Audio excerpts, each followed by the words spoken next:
Recently, I played through Minecraft with the help of some friends to corral my loyal subjects that I gathered from my Discord server, who all agreed to serve under my rules so that I would graciously allow them to keep their heads attached to their necks. The following is a completely accurate summary of getting to the end. Trust me.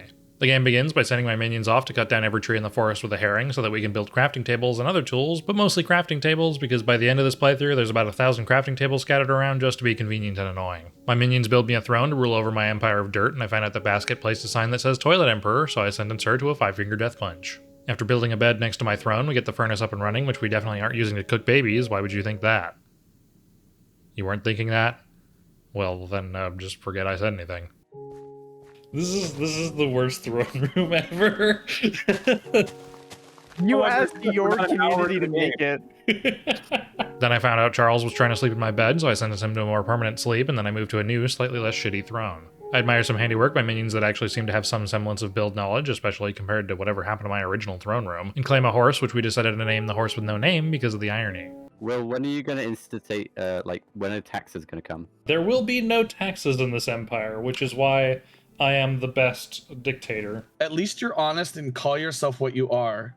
The best dictator. We outfit the horse with no name with gold armor, and I set up a hot tub, which is actually just a dirt hole with some lava in it for people found guilty of whatever I deem unacceptable behavior, like stealing, disobeying orders, or audibly praising Halo Reach. My sister just texted me. My sister was like, hey, can I join your Discord server? Yeah, fuck yeah. Sister Osso, let's go. Sister Osso. We got Mommy Osso a while ago, but now we got Sissy Osso.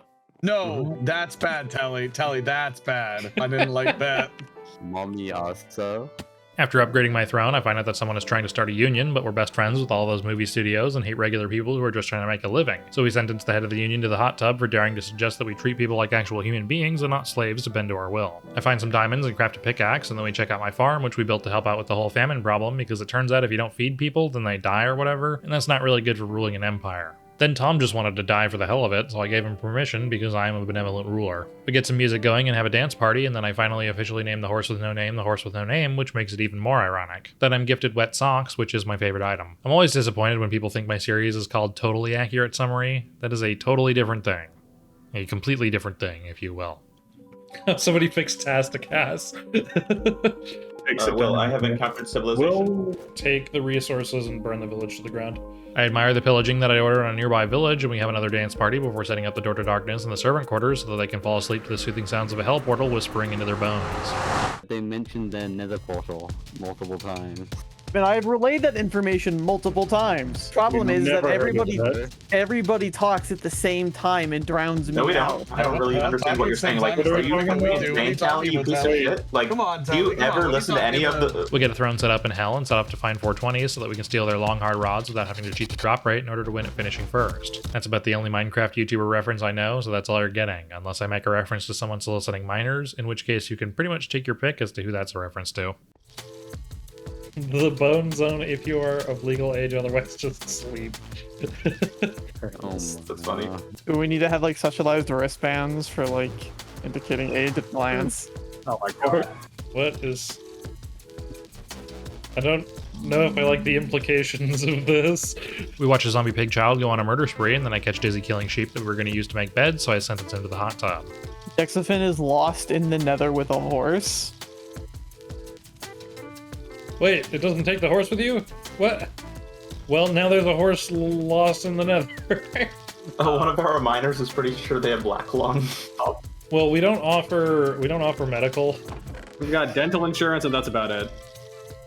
Austen, what is this?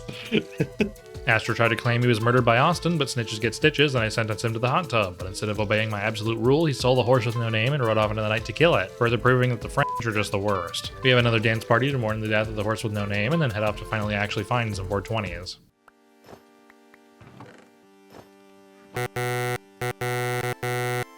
I'm trying to put the diamond chest plate on my feet.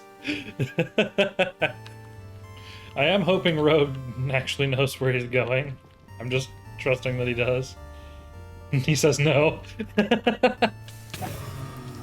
No! It dropped a blaze rod! Ow. That's what you want. We find 2 dispensaries and get blazed with absolutely no problems whatsoever. Total shit. Ow! Ah, shit. Which shed are we in? Let's go. I will. I'm on fire again. I'm on fire again. God Copy the damn text it. here. And within the God completely damn it. accurate summary, Oh, come on. How very Stop on setting the me IP on will be fire! Ow. And then get lost trying to find our way back. We eventually find a random portal that goes to some random location in the middle of nowhere, and I have no idea how to read this information, so I just follow Omega and hope he knows the way. After crafting some Eyes of Asa Butterfield, we throw one last dance party before heading off into the trail to the end portal, which I make sure everyone is participating in because I like to model my life after Andrew Jackson. If you don't get that one, then you're going to want to Google it. After channeling our inner forest Gump, we find the end portal just in time to have lost almost all of our Eyes of Asa, and then I drown in a mining hole, despite the fact that it looks like I'm out of the water, even though it says I'm not. This is why I don't take baths. I expertly maneuver myself back to the end portal, but it doesn't really matter because we don't have the materials to activate it, which means we're off to hell to get set on fire again and commit genocide on the local population of Butterfieldmen for their balls. Butterballs. That's not in the script, I just realized that. After doing to those mobs what America did to the buffalo, we teleport to the end of the game, and I summon my army of minions to be meat shields for me and defeat an all-powerful draconic god with a bed. My wet socks! Yes! I can beat the game with my wet socks. And then I beat the game, thanks solely to my superior skill and all-around talent and good looks. What is happening? Someone tried to burn down the throne. I'm trying to put it out. Now burn everything down. Okay, if you insist. Burn it all down. Not each other. Here we go. Zach, rough, vice. Zach, rough, vice. Oh, jeez. Alright, thanks everybody for playing. Game over. Special thanks to me for being vastly superior to every other person who participated in this playthrough. Evil pizza penis. Evil pizza penis. Evil pizza penis. I don't know why that's my warm-up today, but congratulations. Doobity-doo. Doobity-doo. Adam's family, I guess? Okay.